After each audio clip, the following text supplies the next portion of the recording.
Galakan at iyawan ng ating mga kababayan sa Barangay Lagandang ang pagdating ng andog tulong papasalamat sa panguna ni Honorable Bayrian sa Kaluran Abdul Ratsak sa Barangay ng Lagandang.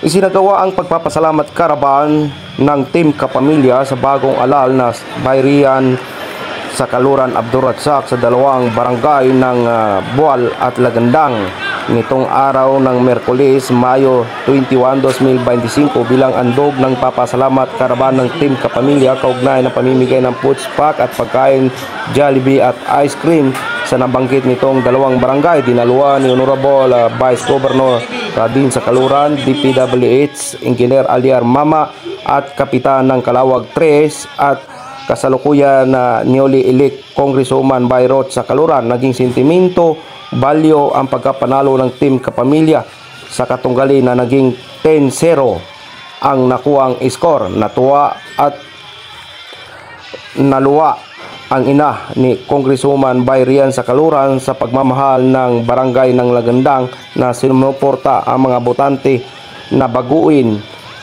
ang bagong isulan na hindi pa prepektong isang politiko pero pagkakasikapan ng Team Kapamilya na baguin ang bayan ng isulan upang mabigyan ng serbisyong tapat.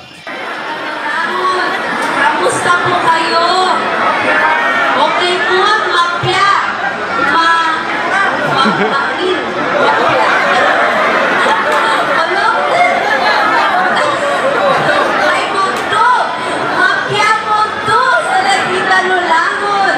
First time ko makabisita siya sa Lagandang. Masaya ako na makita po kayo ngayon. At masaya ako dahil napakalaki po ng pagmamahal na binigay nyo sa Team Kapamilya. Alam nyo po, dito sa Barangay Lagandang, pinakita nyo po na solid po tayong lahat para sa Team Kapamilya. Nakakataba po ng puso ang sobrang pagmamahal na binigay nyo sa Team Kapamilya. Tulad po ng sinabi ng ating mahal na Vice Mayor, first time in the history sa bayan ng Isulan na 10-0 nanalo po ang lahat ng kapamilya at dahil po yun sa inyong lahat.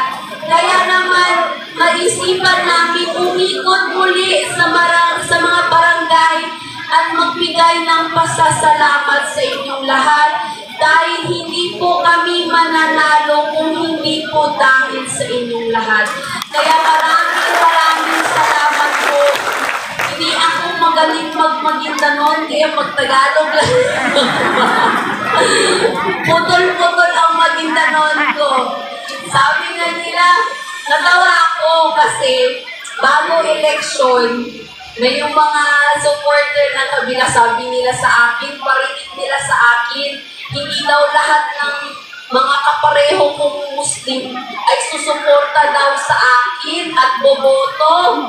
Yung talagang magpatalo sa akin, sabi nila. O ngayon, ano? Di ba? Pinakita niyo po ang inyong suporta, ang suporta ng aking mga kapatid na Muslim. Dahil sa inyo, kayo po ang nagpanalo sa kapamilya. Kaya ito pong panalo namin ay utang na loob po namin sa inyong lahat na kami pong kapamilya ay tutuparin po namin ang aming mga pangakong pagserbisyo at programa sa taong bayan. Tutuparin po namin aming pangako na bagong isulan. Inshallah, sa tulong ninyo na sana gabayan niyo po kami sa aming pagserbisyo dahil hindi po kami mga perfecto na tao, hindi kami perfecto na leader, pero gagawin namin ang lahat ng aming kakayahan upang makapagbigay ng magandang programa po sa inyong lahat. Pantay-pantay, Muslim, Kristiyano at Lumad ay pagseservisyohan po ng Team Kapamilya.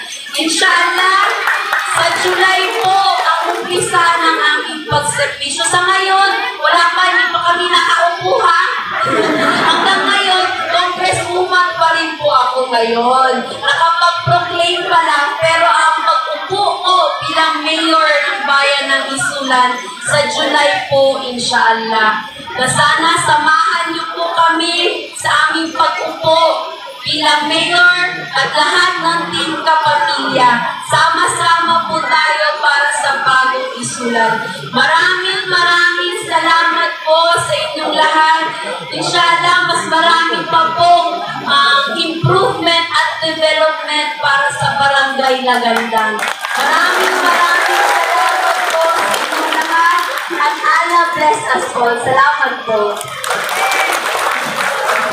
Alright, thank you so much. Napapakinggan naman po natin yung mensaheng pasasalamat ng ating mahal ng Mayor ng Bayan ng Isulan, Honorable Bayrihan Mangudadato sa Kaluran.